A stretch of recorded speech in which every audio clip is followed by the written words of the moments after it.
안녕하십니까. 저는 심현주라고 합니다. 우선 생태환경위원회에서 생태를 보존하시려고 하는 노력을 해주심에 진심으로 감사드리면서 제 발표를 시작하도록 하겠습니다. 네, 저는 기후위기하고 이제 시장경제가 기후위기에 어떤 영향을 미치는지에 대한 그 주제를 받았는데요. 이제 지금 앞서서 이제 발표하신 분 이제 말씀을 들어도 이제 아시겠지만 이제 시장 경제를 얘기하려면 기후 위기만은 얘기할 수가 없는 상황이거든요. 그래서 이거는 이제 프란치스코 교황님께서도 이제 말씀하셨던 내용이고, 그래서 이제 통합 생태론의 관점에서 이제 시장 경제가 가지고 오는 그 위기들을 좀 말씀드릴까 합니다. 그래서 이제 서론에서 보면 통합 생태론, 환경 위기와 사회 위기라는 별도의 두 위기가 아니라 목이 많이 가라앉았는데 죄송합니다. 환경 위기와 사회 위기라는 별도의 두 위기가 아니라 사회적인 동시에 환경적인 하나의 복합적인 위기에 당면한 것입니다. 그 해결책을 위한 전략에는 빈곤 퇴치와 소외된 이들의 전원 회복과 동시에 자연 보호를 위한 통합적 접근이 요구됩니다. 이렇게 이제 얘기하셔서 이제 아까 앞에서 이제 말씀하셨던 것처럼 경제와 사회, 환경 이제 모든 것을 다 통합적으로 봐야지만 오늘의 위기를 확실하게 진단을 할 수가 있다 그렇게 생각을 합니다.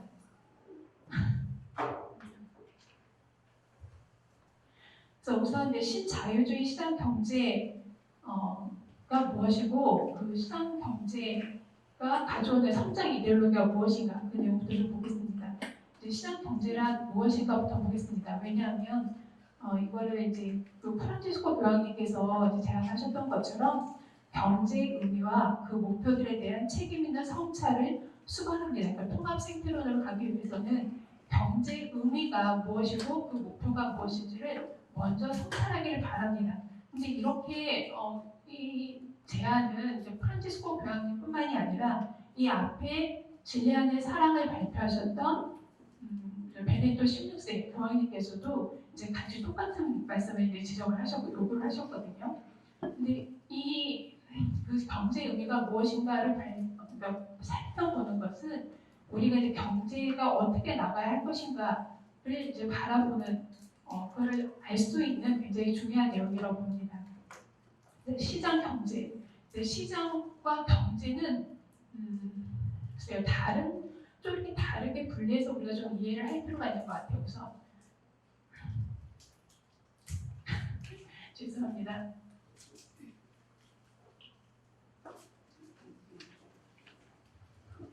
시장은 교환과 거래가 이루어지는 장이다. 그래서 고대 사회부터 사람들이 물물 교환을 하기 위해서 이제 그 필요에 의해서 자연스럽게 형성되어 온 장소다라고 보시면 되겠습니다. 그래서 오늘의 시장의 형태는 다양하지만 일반적으로 시장은 생산자와 소비자의 자유 거래에 의해서 가격이 결정되는 장이기 때문에 자유시장이며 가격 결정 기구다라고 얘기하신 거고요. 이런 시장은 오직 교환 경제에서만 존재한다. 그러니까 계획 경제에서는 이런 시장이 존재하지 않는다는 말입니다. 그래서 베네토 16세께서는 이제 그대로 말씀하셨습니다. 시장은 상호 신뢰의 분위기에서 사람들의 욕구와 갈망의 충족을 위해 동등한 가치의 상품과 용역을 교환하며 계약을 통해 서로의 관계를 규정하는 경제 주체들 간의 만남을 가능하게 하는 경제제도입니다.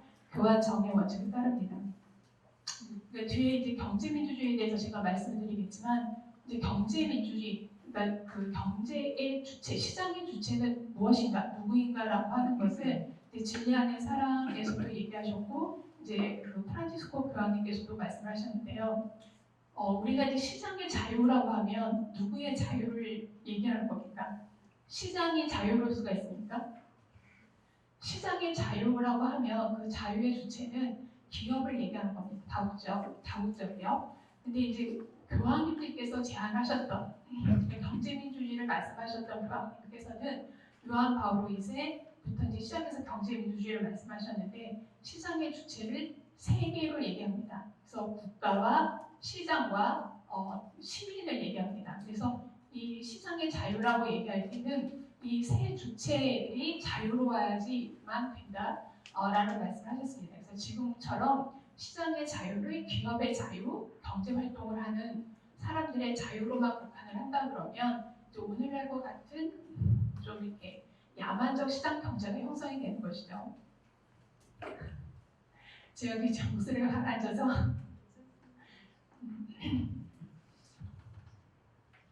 자, 이제 경제의 의미가 먼저 보겠습니다. 앞에서 시장이 무엇이냐, 물물 교환의 필요에 의해서 만들어지는 장소다. 자, 경제는 고대 그리스의 용어로 오이코노미아입니다. 오이코노미아는 오이코스, 그러니까 가정살림, 가게라고 하는 뜻이고요. 노모스는 규칙이라고 하는 의미가 합쳐진 용어입니다. 그래서 이 오이코노미아는 가정이나 국가를 잘 꾸려나가는 일을 얘기하면서 경제가 국가의 질서 안에서 이루어져야 함을 의미합니다. 그래서 오늘날 자유주의 시장 경제의 문제는 무엇이냐면 국가의 질서로부터 벗어나서 절제 없는 자유를 추구하는 기업가들의 오만을 얘기하는 겁니다. 그래서 오늘날 자유주의 시장 경제의 문제는 그래서 국가에서 벗어나 절제 없는 자유를 추구한다는 점이다. 이것은 아리스토텔레스가 경고했던 크레마티스케라는 개념에 가깝다. 그러니까 교황님께서 경제라고 하는 의미를 살펴봐라.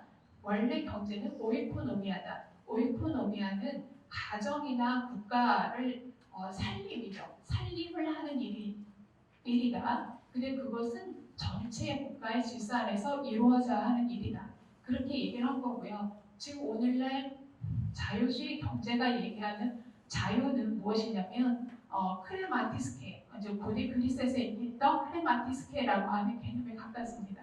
그것은 돈을 추구하기 위한 경제 활동입니다. 그래서 오에코노미아는 국가의 질서 안에서 경제 성장을 추구하는 그런 공동선의 개념이라면 이제 오늘날 자유시장 경제가 얘기하는 시장 경제는 돈을 추구하는, 돈만 벌려고 하는 크레마티스케라고 하는 개념에 가깝다라고 하는 것이죠. 그래서 우리 카톨릭교회 전통에서는 이 경제를 공동선, 모든 사람을 살리는 그런 활동으로 이해하고 있습니다. 그래서 이제 독일의 신학자이시죠. 넬 브로이니 신부님께서는 경제가 근본적으로 살림이며 경제 활동에 필요한 모든 것이 합쳐진 시스템이라고 얘기했습니다. 그래서 경제의 총체적 기능을 생계를 위한 문화적 기능, 욕망과 충족 사이를 일치시키는 사람들의 협동생활이라고 이해했습니다. 가톨릭교회는 그런 경제를 사람에게 봉사하는 수단이며 사람은 경제활동의 목적으로서 경제를 통제하는 주체라고 명시하고 있습니다. 자, 시장은 그 다음으로 넘어가겠습니다. 시장은 그 자체로 양육 방식의 장이 아니고 그래서도 안 됩니다. 시장이 부정적인 힘이 될 수 있다는 것을 인정합니다. 그런데 이것은 시장의 본성 때문이 아니라 특정 이데올로기가 작용되었기 때문입니다. 이것은 베네딕토 16세 교황님께서 말씀하셨던 시장이 어떠해야 한다라고 하는 의미입니다. 이른바 야만적 시장 경제는 18세기, 19세기 자유라는 특정 이데올로기가 작용하여서 탄생되었습니다. 그래서 이제 시장이 잘못 작용되고 있다라고 하는 것을 이제 말씀을 하셨는데요. 이제 이것은 18세기 자유라는 특정 이데올로기가 작동되었다라고 하는 것을 말씀드린 겁니다. 그래서 자유시장 경제를 주창한 경제학자는 일관되게 국가의 개입으로부터 자유로운 시장을 말합니다. 그래서 고대 이제 강력한 왕권이나 국가에서부터 이제 개인의 권리를 옹호하려고 했던 그 애덤 스미스나 아니면 존 로크 같은 사람들의 이론이 이제 프랑스 혁명을 거쳐서 이제 시민의 자유로 인정이 되게 되었는데요. 그 시민의 자유를 얘기할 때는 이제 결국은 모든 시민의 자유가 아니라 이제 부르주아, 이제 기업 활동을 하는 부르주아의 이제 시민혁명이 되었다. 이제 이렇게 말씀을 드리는데요. 이제 기업들이 이제 부르주아죠. 그러니까 자기네들의 경제 활동을 자유롭게 하기 위해서 민주주의 원칙으로 내세운 것이 정부, 작은 정부여야 된다. 그래서 이제 야경 국가라고 얘기하죠. 또 국가는 시민의 안전과 재산만 지키는 일, 사유재산을 지키는 일, 그 다음에 이제 시장이나 국가의 부를 증식시키는 일은 이제 경제, 기업가들이 하는 일, 이제 이렇게 얘기를 하게 됩니다. 그래서 이제 그들이 얘기하는 인간이라고 하는 것은 이제 경제인인데요. 이제 경제인은 왜 경제 활동을 하냐? 자기의 사적 이익을 극대화하기 위해서다. 국가는 그 개인들이 사적 이익을 극대화하는 것을 보호해줘야 된다.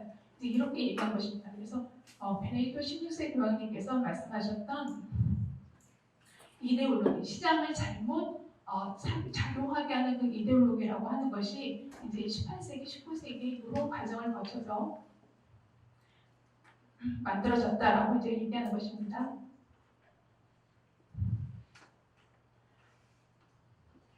자, 여기에서 이제 우리가 갖고 있는 여전히 우리가 갖고 있는 이데올로기는 무엇이냐면요.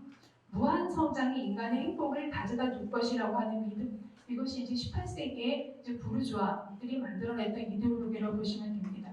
이 믿음은 최대 다수의 최대 행복이라는 공리주의 사상과 기술과학 발달이 경제 번영의 원동력이라고 하는 진보 낙관주의를 결합해서 만들어낸 이데올로기라고 보시면 됩니다. 그래서 이 공리주의라고 하는 것은 이제 아까 앞에서도 이제 발표하신 선생님께서 말씀하셨는데 국내 총생산, 그러니까 GDP가 얼마나 성장을 했는가 이제 이것을 보고 그 나라의 국민들이 행복한가 행복하지 않은가라고 하는 것을 따지는 겁니다. 그래서 우리나라가 이제 GDP 경제 성장이 발달했다. 그럼 우리나라 국민들은 문명인이고 행복한 국민이다. 이렇게 생각을 하게 만드는 그런 이데올로기가 바로 이제 공리주의라고 하는 것이죠.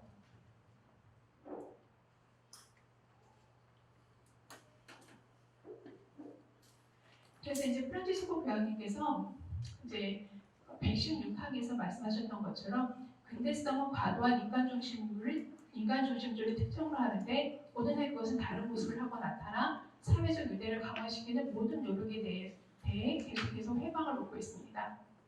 이것은 이제 인간이 세상에 군림하는 주인이라는 일종의 프로메테우스 관점이었습니다. 이것은 이제 부르주아들이 얘기했던 인간은 정말 위대하고 권리가 있으며 그 다음에 이 세상을 지배해서 모든 사람들이 행복한 나라로 갈 수 있다. 그런 세상으로 갈 수 있다.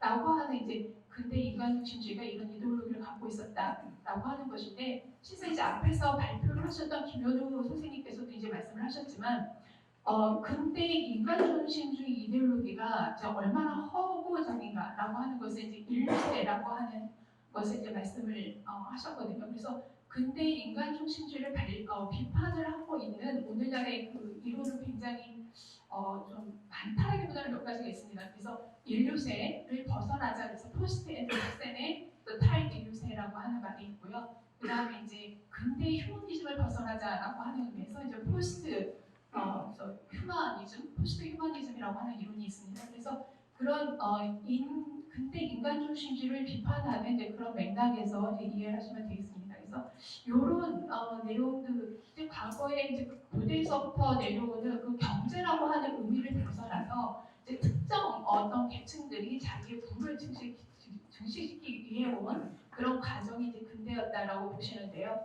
이제 오늘 아까 이제 이번 현 정부에 대해서 좀 말씀을 드렸잖아요. 근데 오늘 양당이 다 마찬가지. 우리나라 양당이 계속 얘기하는 건 경제성장이에요. 경제성장. 그 다음에 윤석열 대통령이 이제 11일날 취임사한 그 취임사 굉장히 또 여러 언론에서 이제 발표되지 않았습니까? 그 내용은 뭐냐면 자유를 35번이나 강조를 했다. 근데 모든 사회 문제를 해결하기 위한 통합이라는 단어는 한 번도 없었다. 뭐 이렇게 이제 얘기를 하면서 이제 비판을 하는 내용은 무엇이냐면 도대체 자유라고 하는 것은 누구의 자유인가? 모든 시민의 자유인가? 라고 하는 부분 아니면 기업 활동을 하는 사람들의 자유인가? 이런 이제 문제 제기들을 하고 있고요. 또 성장은 누구를 위한 성장인가? 이제 이런 것들을 이제 우리가 이제 문제 제기를 할 수 있었던 이제 내용들이라고 보시면 됩니다. 이제 지금 현재 이제 신자유주의 경제라고 하는 것이 이제 그 생태 위기에 이제 총체적인 위기를 만들어내는 것이 위기를 만들어내는 그 총체적인 내용이 무엇인가를 좀 보겠습니다. 기후 변화에 대한 국제적 자각이 달라졌다. 지구 온난화에서 지구 가열로, 기후 변화에서 기후 위기 또는 기후 재난으로 불린다. 1978년부터 40년간 강원, 홍수, 극한 기상이변, 폭염, 산사태, 산불 등 기상재난으로 전 세계 연평균 6만 명이 목숨을 잃었다. 2000년에서 2020년 사이에는 총 126만 5천 명이 재난으로 사망했다. 지구 가열은 홍수와 산불의 발생 빈도와 규모를 증가시킨다. 본디 지구가 태양에서 받은 에너지는 그만큼 우주로 빠져나간다. 그러지 않으면 지구는 지글지글 끓게 될 것이다. 온실가스는 태양 에너지를 그대로 투과시키지만 빠져나가는 에너지를 대륙권에 가둔다. 이로 인해 지구 에너지 불균형이 일어난다. 미국 해양 대기청과 항공우주국의 공동 연구에 따르면 2005년에서 2019년까지 지구 에너지 불균형이 2배 증가했다. 여분의 열이 누적되어 기후이변으로 나타나기 시작했다. 여분 열의 90% 이상이 바다에 축적된다. 이로 인해 바다가 팽창하고 그린란드와 남북 대륙에서 빙하가루가 해수면이 1년에 3mm씩 상승하고 있다. 토양에 수분이 있는 경우 여분의 열은 주로 수분을 증발시킨다. 이 수분은 구름으로 공급되어 더 많은 비를 오게 한다. 토양에 수분이 없는 건조한 날씨가 한 달 지속되면 1제곱미터에서 전자레인지 10대를 6분 동안 사용하는 것과 같다. 원인만 있으면 불이 붙는 게 당연하다. 자연적으로 기후변동이 작은 호주, 미국 서부와 남유럽은 지구 가열효과가 빠르고 뚜렷하게 나타난다. 이로 인해 건조한 날씨가 심해져서 산불이 많아지고 강해지고 있다. 열대우림과 이탄늪에서도 산불이 더 많이 발생하고 있다. 더 많은 경작지를 확보하려는 인간 욕망 때문이다. 아마존 열대우림 파괴는 목축 확대가 주된 원인이다. 현재 산림이 파괴된 아마존 숲의 65%가 넘는 것이 소방목장이 됐다. 가축 사료로 쓰이는 대도 생산을 늘리기 위해 아마존 숲을 발치하고 있다. 동남아시아에서는 사람들이 1990년에서 2015년 동안 이적 열대우림의 71%를 해소했다. 팜유와 고무 등을 생산하려고 숲을 불태우고 이탄습지의 물을 빼내어 농장을 만들었기 때문이다. 토지가 마르고 기온이 상승하여 더욱 큰 산불이 일어나고 있다. 네이처 생태와 진화의 2017년에 발표된 연구에서 이번 세기 중반 지구 가열로 인한 화재 발생 변수를 분석했다. 온실가스를 고배출하는 시나리오의 경우 세계적으로 화재 위험이 높은 날수가 이번 세기 중반 35% 증가할 것으로 전망했다. 미국 서부, 호주 남동부, 지중해와 남아프리카에서 더 자주 화재가 있을 것으로 보았다. 우리나라도 화재 발생 횟수가 20에서 50% 더 증가하는 지역에 포함된다. 산불이 지구 가열과 연관이 있음을 과학적 증거는 명확히 보여준다. 저는 이 내용이 굉장히 중요하다고 생각을 하는데요. 지구의 온도가 2.5도 상승을 해서 지구가 온도가 높아졌고 그로 인해서 산불이 일어나고 이제 여러 가지 뭐 지진이나 아니면 뭐 쓰나미나 이제 여러 가지 그런 자연의 재앙이 이제 오는 것을 김현우 선생님은 주변에서 보면은 굉장히 합리적인 분이 많은 것 같아요. 그러니까 이것이 기후가 뜨거워져서 생기는 일이다라고 얘기하시는 분들이 많은 거 보니까 참 행복한 곳에서 산다 이런 생각이 좀 듭니다. 근데 제 주변에는 그렇지가 않거든요. 근데 이런 기후 재앙이라고 하는 게 뭐랄까 자연 재앙인 것이지 사람이 만든 재앙이냐를 묻는 사람들이 굉장히 많거든요.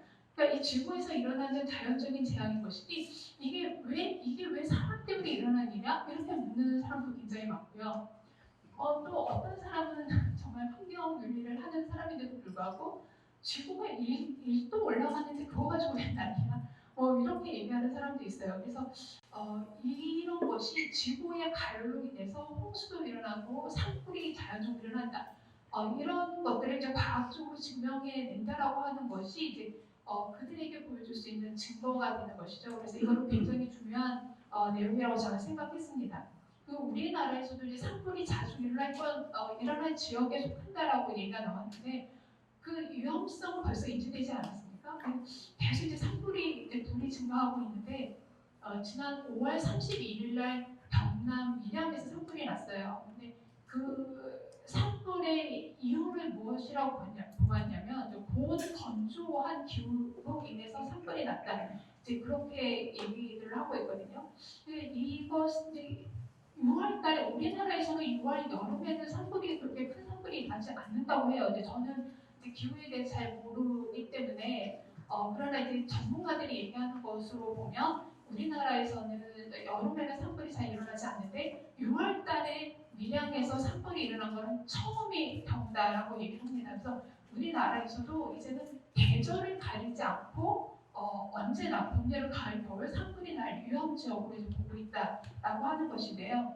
이게 과연 아무 사람이 작용하지 않는 상황에서 일어나는 내용인가? 저는 그렇지 않다고 봅니다. 그래서 이번에 이제 그 경제라고 하는 이제 주제가 주어진 거에 대해서 저는 이제 굉장히 감사한 이유가 뭐냐면 가장 큰 이유는 바로 우리 경제, 시장 경제에 있다고 보는 거거든요. 그래서 제가 앞에서 미리 말씀을 드렸습니다. 경제인은 오이코노미야 우리 모두의 살림살이, 살림을 하는 활동을 경제라고 얘기를 합니다. 그런데 오늘날 자유시장 경제가 어떠했길래 모든 사람을 공멸로 빠뜨리는 이런 기후 재앙을 만들어냈는가라고 하는 것을 이제 제가 두 가지로 봤는데요. 일단 자유시장 경제의 가장 큰 문제점이 무엇인가? 저는 그거를 금권 정치라고 봤어요. 그러니까 금권 정치는 자본이 정치를 하는 그런 체계를 얘기를 하는데요. 일단 뭐 기업의 자유 이제 그렇게 얘기하는데 사실은 경제하고 정치가 결탁되어 있다고 하는 게 가장 큰 문제거든요. 그것은 무엇이냐면 경제 활동을 규제할 수 있는 게 아무것도 없다는 뜻을 얘기합니다. 그래서 금권 정치의 내용을 조금 읽어보겠습니다. 산업사회에서 공기와 물은 이미 심각한 정도로 오염되어 있지만 기후, 환경, 생태 문제를 다룰 때 기업 활동에 관심을 두는 경우는 흔하지 않다. 국가가 기업의 모든 활동을 통상적 행위로 인정해주면 기업의 환경 파괴가 정상적으로 인식되고 공적 논의의 장에서 아예 다루지 않게 된다.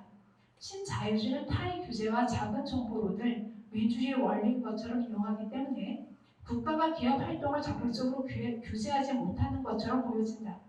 그러나 실상 국가는 기업 활동을 규제하지 않는 것이다. 국제적 차원에서 마찬가지다.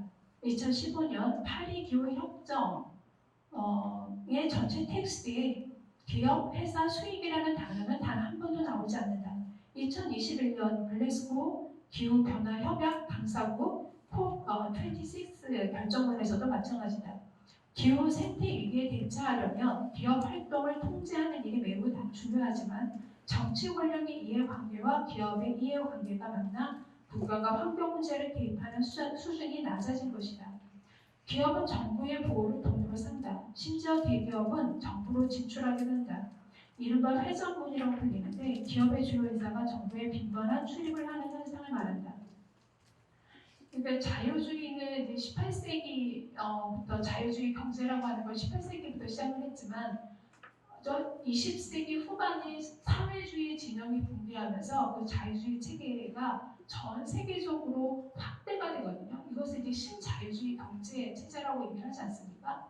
이제 이 신자유주의 체제가 되면서 미국 같은 경우에는 대기업의 요직에 있는 사람들이 정부로 진출을 해서 굉장히 중요한 자리에 그들이 차지를 하게 됩니다. 그래서 신자유주의 경제 체제가 시작이 됐던 때가 이제 미국의 누구죠? 그 영화 배우였던 맞아요. 레이건 대통령 때도 거의 이제 꼭두각시 대통령이라고 얘기를 했었습니다. 그래서 이제 거의 뭐 글로벌 금융 기업에서 거의 정계로 이제 올라가서 이제 그 대통령에게 이래라 저래라 모든 정책을 다 지시를 했던 그런 거죠. 근데 이런 것들이 이제 회전문이라고 얘기합니다. 정계와 기업 간의 이제 출입이 굉장히 빈번해진다고 얘기하는 것이죠. 그래서 이제 뒤에 보시면 제가 이제 이게 대기업들이 정부에 어느 정도의 돈을 갖다 바치냐 이제 이거를 조금 제가 이제 인용을 했는데요. 이제 미국에 이제 보시면 이제 식품업계 4대 기업이 바친 정치 자금은 전체의 50%, 그러니까 그 미국의 국가 운영의 50%라고 하는 것 같습니다. 그래서 서로 그래서 또 기업들 간에 또 경쟁이 있어요. 그래서 누가 더 정부의 돈을 갖다 많이 바치냐. 그래서 이렇게 해서 이제 정치계를 매수하는 거죠, 기업들이. 근데 이런 방식의 금권 정치는 신자유주의 체제에서 아주 일반화되었다고 봅니다. 그래서 우리 지난번에 박근혜 정권 때도 이 기업과 정부가 무슨 관계냐고 이런 얘기를 했었지 않습니까? 그래서 세계 자유시장의 자유경쟁에서 자국의 기업이 이윤을 끌어오게 한다는 경우. 그러니까 국가는 왜 기업을 규제하지 못하느냐 그 명목은 뭐냐면 이제 세계 시장에서 우리나라 기업이 가서 돈을 벌어와야지 우리나라가 부자가 되잖아요. 그러니까 이제 그 회사를 기업들을 규제를 하지 않겠다는 거죠. 돈만 많이 벌어와.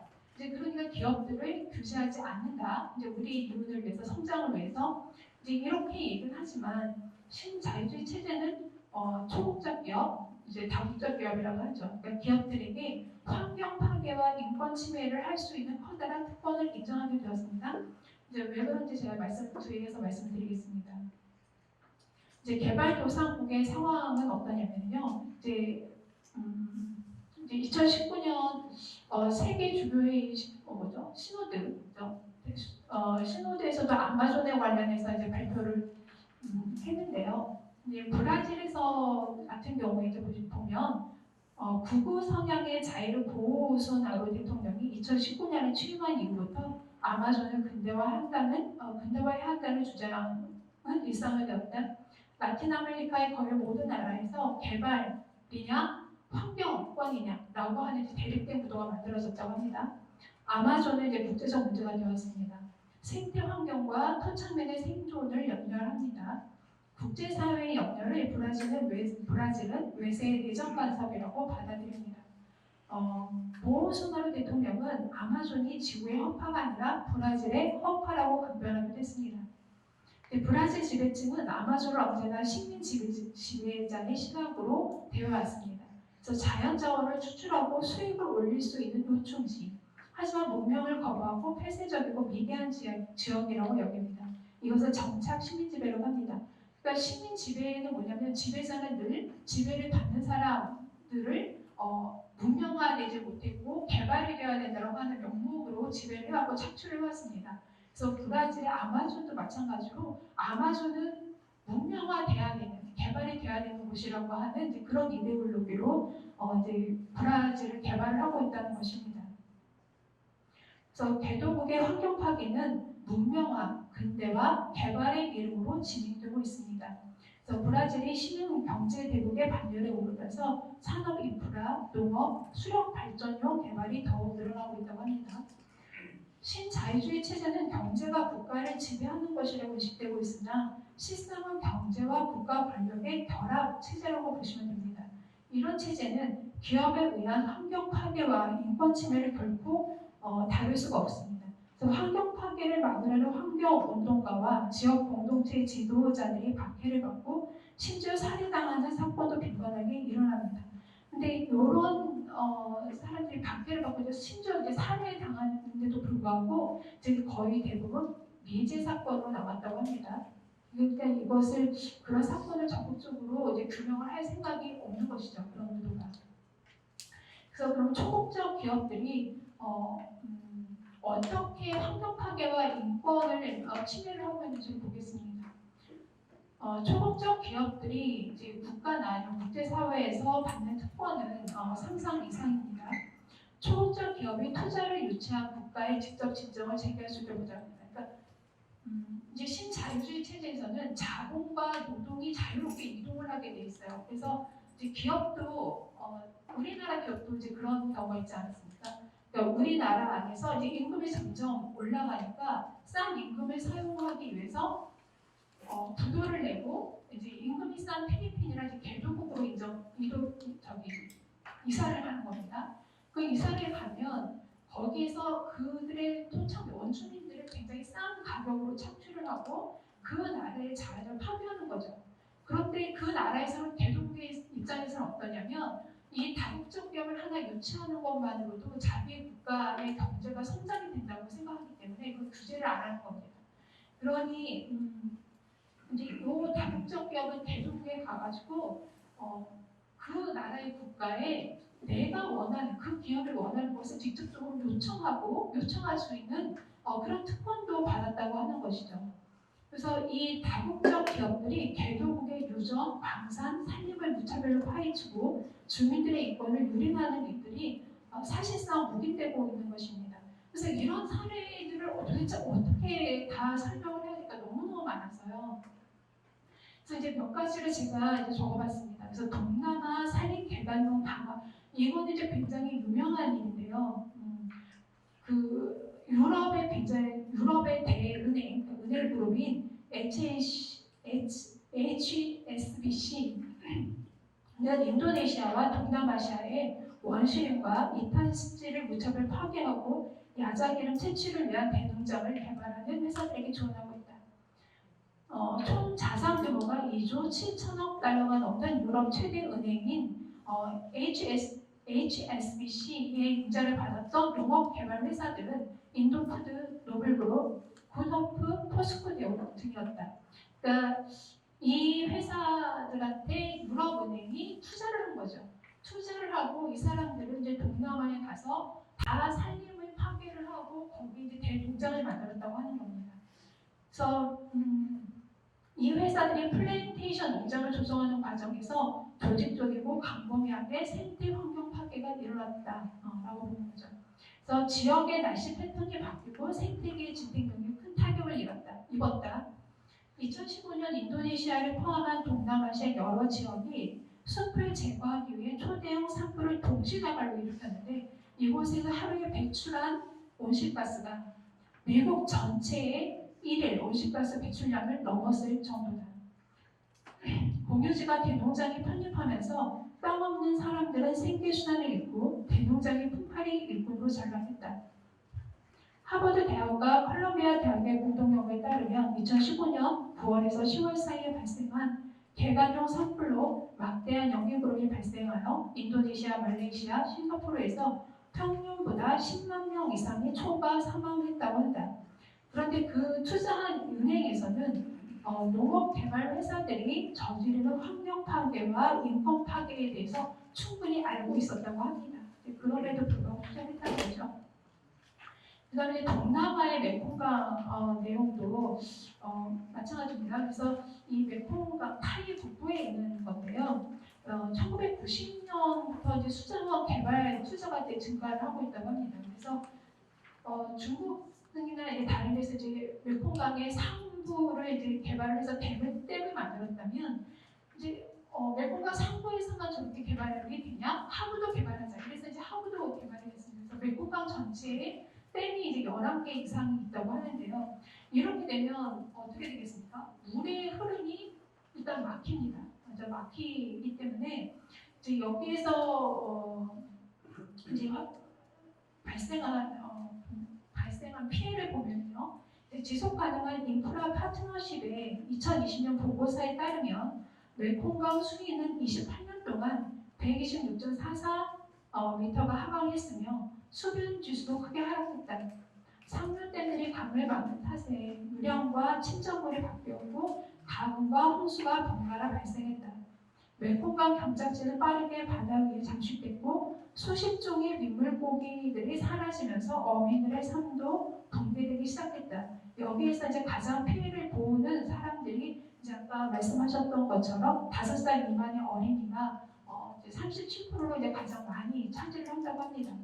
그래서 메콩강은 어떻게 보면 좀 잘 알 수 있는 일이 있어요. 사건이. 그게 뭐냐면 그 라오스에서 2018년에 댐이 무너졌잖아요. 그 댐 SK가 지은 거 아시죠? SK가 짓던 댐이 붕괴가 돼서 이제 굉장히 많은 사람들이 죽었다는 거 아마 이제 다 뉴스를 들으셨을 텐데 이 정도로 메콩강에서 이제 개발이라고 하는 이름으로 많은 기업들이 가서 투자를 했고 이제 그 결과로 생태계가 파괴가 되고 거기에 살고 있는 사람들이 가난과 영양실조의 죽음으로 내몰리는 이제 그런 사건이 있다고 합니다. 그래서 이런 초기업들이 하는 일들을 보면 그 결과들을 보면 프란치스코 교황님께서 말씀하셨던 것처럼 통합적으로 보지 않을 수가 없어요. 그래서 경제, 사회, 그 다음에 인간, 자연이라고 하는 것을 같이 봐야지만 오늘날 생태 위기를 정확하게 이해를 할 수 있다. 저는 그렇게 생각을 합니다. 이 이외에도 제가 뭐 여러분들께서 많이 아시고 계시겠지만 유전자 조작식품 다 아시죠? 전 세계의 유전자 조작식품을 90% 이상 반할 석권하고 있는 게 몬산토라고 하는 기업입니다. 그러니까 몬산토 기업 우리가 좀 기억해 두셔도 좋을 아주 악덕 기업이라고 생각하시면 됩니다. 그래서 이 주예문은 이제 기아에 허덕이는 사람들한테 식량을 공급한다라고 하는 명목으로 이제 유전자 조작식품을 얘기를 하고 지금 뭐죠? 유전자 조작식품을 이제 꾸준히 키우고 있지만 이제 그 유전자 조작식품 동자가 그 생태계 땅을 다 파괴를 하고 사람들의 건강에도 안 좋고 이제 뭐 이런 거 아시죠? 그 너무나 뭐 많은 얘기를 됐으니까 이제 그런 거 충분히 아시라고 합니다. 그래서 이런 얘기 때문에 식량 위기에도 불구하고 2000년 남아프리카 바토리 주교에 있는 아프리카에 GM 식품 및 종자를 공급하지 말라고 촉구한 적도 있습니다. 이런 사례들을 보시면 이 초공적 기업들이 저지르고 있는 그 파괴는 연결고리가 있습니다. 그래서 이제 기업들이 우선 싼 노동을 써야 되겠다. 제3 대도국으로 갑니다. 그래서 그 주민들을 싸게 착취를 하고 있고 그 생태계를 파괴를 하고 있습니다. 이제 그런 다음에 또 뭐라 그럴까요? 더 많은 고기를 얻기 위해서 동물을 어떻게 학대하고 있는지 좀 보신 적이 있으실 겁니다. 그래서 뭐 거위 같은 경우에는 아예 목에다가 식량통, 먹이통을 꽂아놓고 계속 먹을 수 있도록 그렇게 해요. 그러니까 동물 학대까지 같이 이루어지는 거죠. 이 결과는 무엇이냐면 성장이 아니라 이산화탄소가 증가를 하고 있고, 그다음에 기후재앙이 나오고 있고, 가난한 국민들의 생존을 위협하고 있다라고 하는 것이고요. 그다음에 그것을 소비하는 우리 모두의 건강도 해치고 있다. 이렇게 보시면 되겠습니다. 그래서 이런 것들인데 이제는 그 신자유주의에서 다국적 기업이 대부분 이제 제3세계로 진출하기 때문에 생존의 위협과 생태계 파괴는 대체로 제3세계에서 대도국에서 일어나고 있고요. 그 이유는 누가 가져가냐면 선진국에서 가지고 있습니다. 그래서 이것이 바로 전 지구적으로 발생하는 불평등이라고 하는 것. 이제 교황님들께서 계속 베네딕토 16세 교황님부터 계속 주장을 하고 계시던, 굉장히 경고를 하고 계시던 게 바로 전 지구적 불평등이라고 하는 것이 바로 이렇게 기업 활동과 연결되어 있습니다. 자, 그런데도 불구하고 이제 조지 M. 캐넌이라고 하는 사람이 무슨 얘기를 했냐면 우리 미국은 세계의 50%에 해당하는 부를 소유하고 있지만 전 세계 50%를 가지고 있지만 그 소유자는 세계 인구의 6.3%에 불과하다. 그래서 이 격차를 지속적으로 유지하기 위해서 우리는 모든 양식적 감정을 버리지 않으면 안 된다. 인권, 생활 불평등, 수준의 개선, 민주화 등에 대한 배려를 중지해야 한다. 세계적인 불평등을 강화하고자 하는 그들의 의지를 충분히 이룰 수 있는 대목이라고 보시면 됩니다. 그래서 이제 이 부분에서 저한테 주어진 주제는 아니지만 제가 조금 좀 써봤어요. 그래서 경제 생태론, 이제 교황 프란치스코 찰리바드 소서가 얘기하는 경제 생태론이 무엇인가라고 하는 걸 저 나름대로 좀 고민을 해서 이제 써봤는데요. 이제 프란치스코 교황이 경제 생태론을 마련하기 위해서 두 가지 극단적인 것을 피해야 된다라고 말씀하셨습니다. 그래서 한 가지는 무엇이냐면 환경 문제는 새로운 기술 적용으로 저절로 해결된다는 진보 낙관주의를 피해야 된다. 또 한편으로는 인간과 그 개입이 없어야 된다라고 하는 그런 두 가지 극단에서 균형을 잡는 것이야 한다라고 얘기를 했는데요. 자, 앞에서도 탈성장에 대해서 이제 그 선생님께서 좀 말씀을 해주셨는데 그 탈성장과 좀 지속 가능한 발전에 대해서 조금 저는 좀 보고 싶었습니다. 이 자리를 빌려서 탈성장의 제안을 조금 보겠습니다. 그래서 데크로아상스라는 용어는 처음 신자유주의적 세계화를 반대하기 위해서 프랑스가 제안한 내용이라고 합니다. 신자유주의의 문제를 지적한 헨치가 베네딕토 16세의 진리안의 사랑입니다. 탈성장주의자 세르주 라투슈라는 분은 베네딕토 16세의 제안을 다음과 같이 비판합니다. 그래서 지금 창의받으소서는 사실은 이제 세계화의 문제점을 지적하셨던 이제 베네딕토 16세 교황님의 뭐랄까 경고 이제 뭐 내용들과 조금 연결되는 부분이 상당히 많습니다. 그래서 저는 이제 탈성장이라고 하는 것을 이제 그때 이제 2009년에 처음 봤는데요. 이제 이분이 진리하는 사람을 굉장히 혹독하게 비판을 하는 내용을 보고 제가 깜짝 놀랐습니다. 그래서 이거 한번 보시죠. 그래서 베네딕토 교황의 회칙은 놀랄 만큼 성장주의에 경도되어 있다. 발전이라는 단어가 258번이나 등장한다. 각자의 개인적인 인간적인 전인적인 인류 전체와 각 개인을 위한 등의 수식어가 발전이라는 단어와 결합되어 있다. 발전은 사회적 안녕과 동의어로서 인류에게 고통을 주는 중대한 사회 경제적 문제에 대한 적절한 해결책으로 제시된다. 전인적 발전은 가장 근본적인 개념으로 인간 존엄성이라는 전통적 개념을 확장으로 회칙 안에 최소 22번이나 등장한다. 바울의 6세는 발전은 평화의 새로운 이름이라고 말한다. 그러나 발전은 평화의 새로운 이름이 아니라 전쟁의 명분일 뿐이다. 고갈되어가는 석유와 자연자원을 둘러싸고 전쟁이 벌어지는 것이다. 베네딕토 16세는 성장 없는 사회라는 개념은 인간과 신에 대한 믿음을 결여하고 있다고 말한다. 베네딕토의 이 말은 시장이나 다름없다. 경제 논리와 그리스도교 윤리 사이에 해결 불가능한 모순은 해결되었다. 하느님과 막론은 극적으로 화해한다. 그래서 신자유주의를 비판했던 이제 그 베네딕토 16세 교황님의 내용을 이 부분이 이제 탈성장주의자들 비판을 하시면서 발전이라는 얘기를 계속하고 있다. 그러니 이것이 지금 이 오늘날의 이런 뭐랄까 신자유주의 문제를 해결하는 해결책으로서 가능한가? 라고 하는 것을 이제 문제 제기를 하는 겁니다.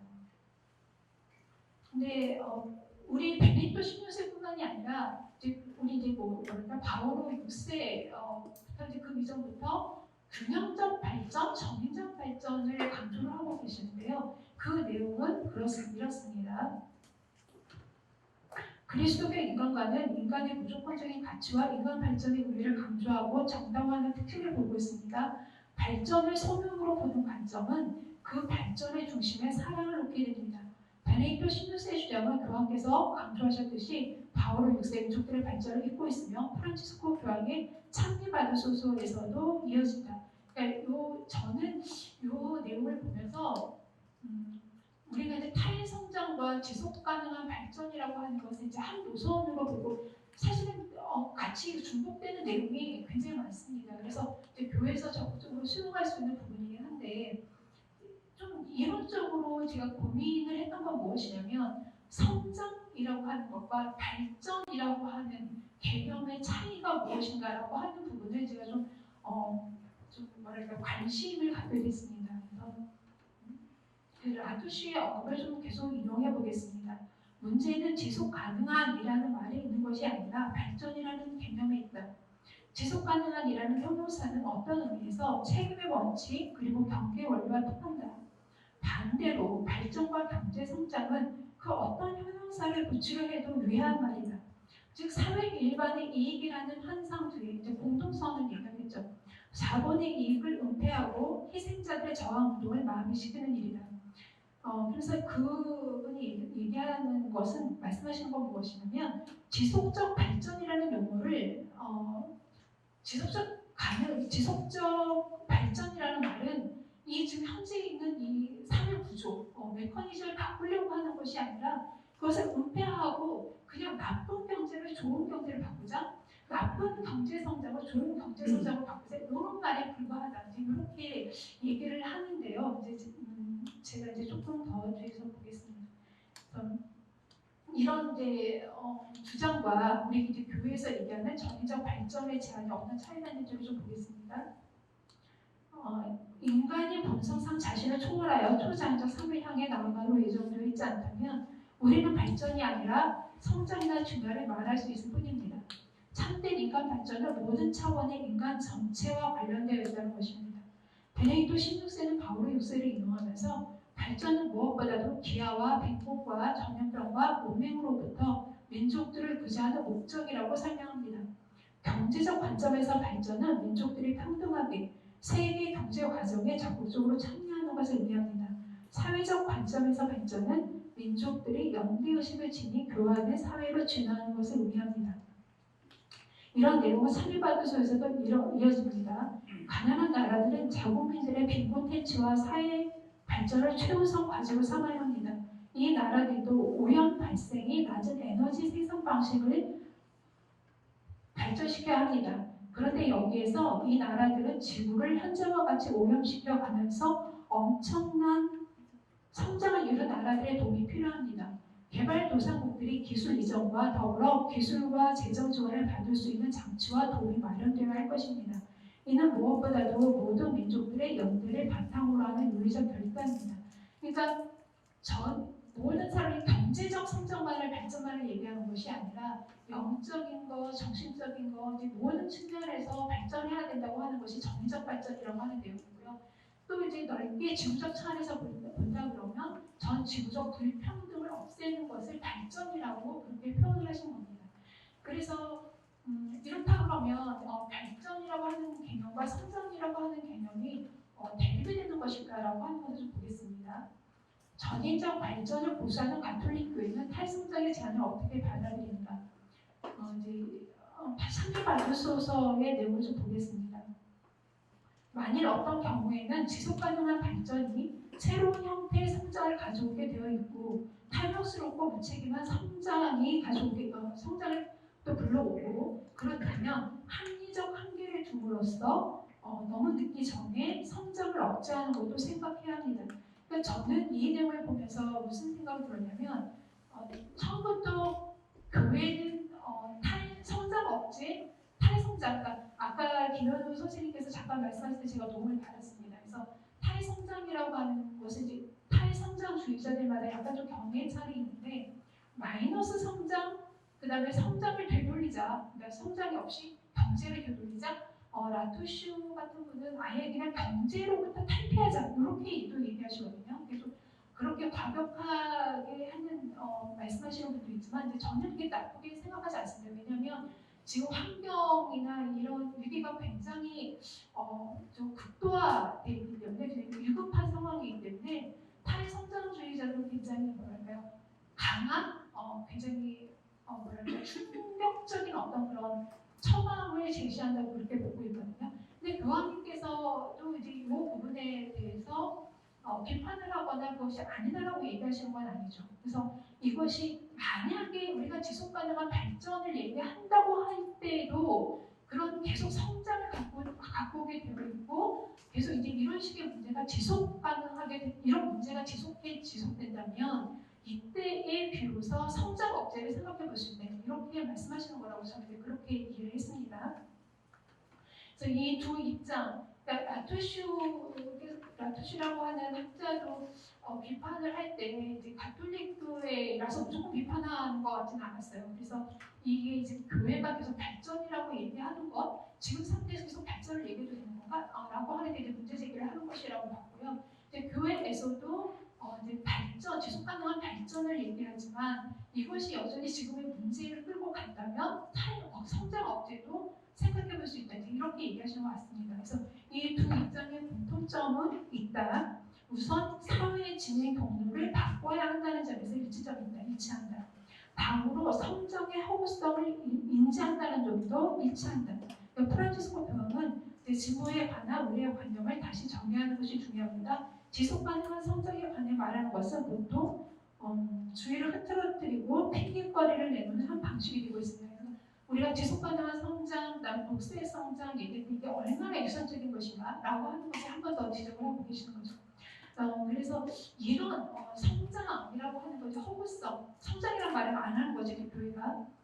이제 그런데 이제 이 두 가지 점, 성장을 하지 말자, 성장이라고 하는 유선점, 이제 위험성을 지적을 하는 것, 그 다음에 지금의 이런 위기를 사회적 정책을 바꿔야 되는 사회 구조적인 것, 이렇게 하는 거 이제 둘 다 이제 일치를 한다.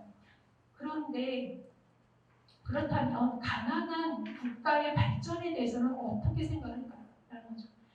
이제 탈성장주의자들마다 이제 견해가 다를 수가 있습니다. 아까 제가 말씀드렸던 라투슈께서는 아예 지금 경제로부터 다 벗어나도 실상 우리가 염려해야 되는 가난한 사람한테는 정말 문제가 없다.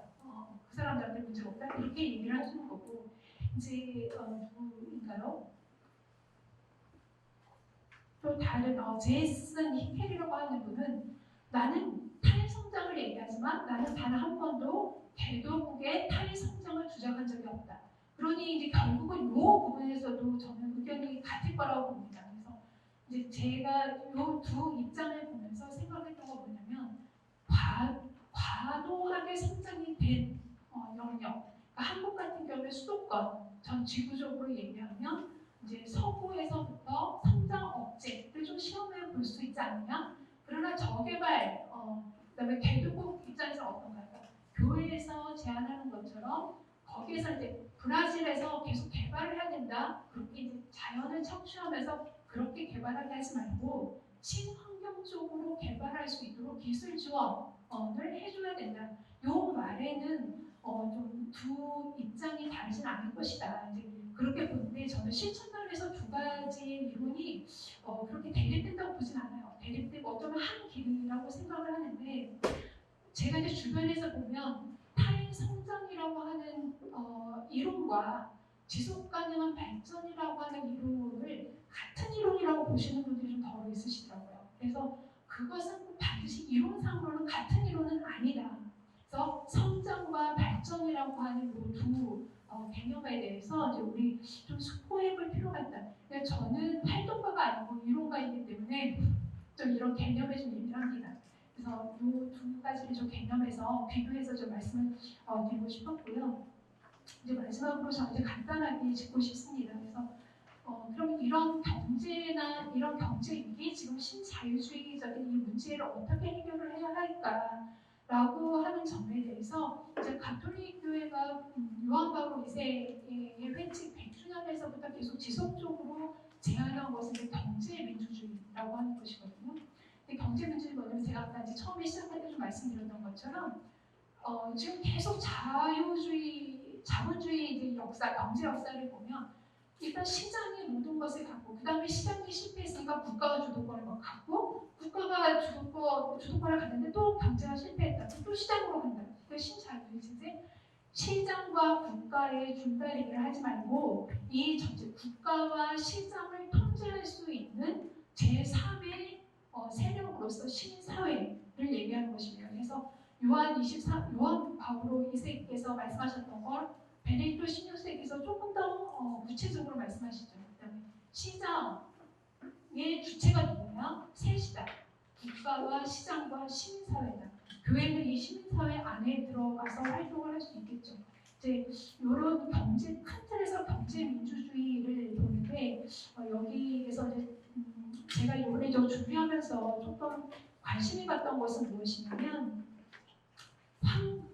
기업들의 환경 파괴에 대해서 국제적으로 환경 파괴, 환경을 죽인다, 에코사이드라고 하는 범죄를 붙여서 그 기업들에 대해서 형벌을 내리자라고 하는 게 이제 국제 사회에서 진행이 되고 있다고 얘기를 합니다. 그다음에 여기에서 제가 어딘가에서 인용을 했는데요.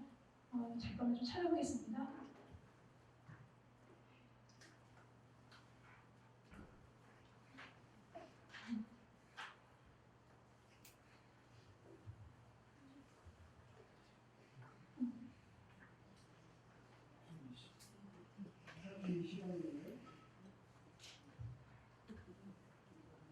그 2009년인가요? 몇 년도에 이제 그 전체 국제 회의에서 국제법으로서 기업을 범죄로 이제 규정을 해야 된다. 범죄 행위로 환경 파괴 행위를 이 부분에서 프란치스코 교황님께서 같이 이제 참여를 하셔가지고 그 부분에 동참을 하시고 국제적으로 다국적 기업을 범죄를 내리자라고 하는 이제 그 부분에 좀 요구를 하셨다고, 그러니까 제안을 하셨다고 이제 그런 내용이 있어서 지금도 국제사회 안에서도 이제 그런 움직임이 진행되고 있기 때문에 이제 우리가 성장하고 먹고 살려면 기업이 어쩔 수 없이 그래야 되는 거 아니야? 라고 생각했던 이런 부분에서 조금 뭐라 그럴까요? 그것이 아니다라고 하는 어떤 경각심을 심어주는 굉장히 좋은 일이라고 생각을 합니다. 그래서 이제 국제사회에서 규정이 이렇게 되면 한국 기업들도 그 규정을 안 따라갈 수가 없어요. 왜냐하면 그 국제 규정을 따라가야 우리 내에서도 이제 경제 활동에 가능해지고 우리나라 안에서도 법으로서 그걸 다스릴 수가 있으니까요. 이제 그렇게 해서 저는 이제 너무 기쁘도 이제 경제 민주주의, 생태 경제 민주주의라고 하는 그런 틀 안에서 이 문제를 어떻게 해결할 것인지 저는 좀 고민을 해서 좀 말씀을 드렸습니다. 제가 너무 급하게 말씀을 드렸고 제가 이제 목이 아까 오늘 괜찮았는데 발표 시작하면서 긴장을 했는지 목이 아주 가라앉아가지고 되게 불편하셨으면 좀 죄송합니다. 발표를 여기서 마치도록 하겠습니다.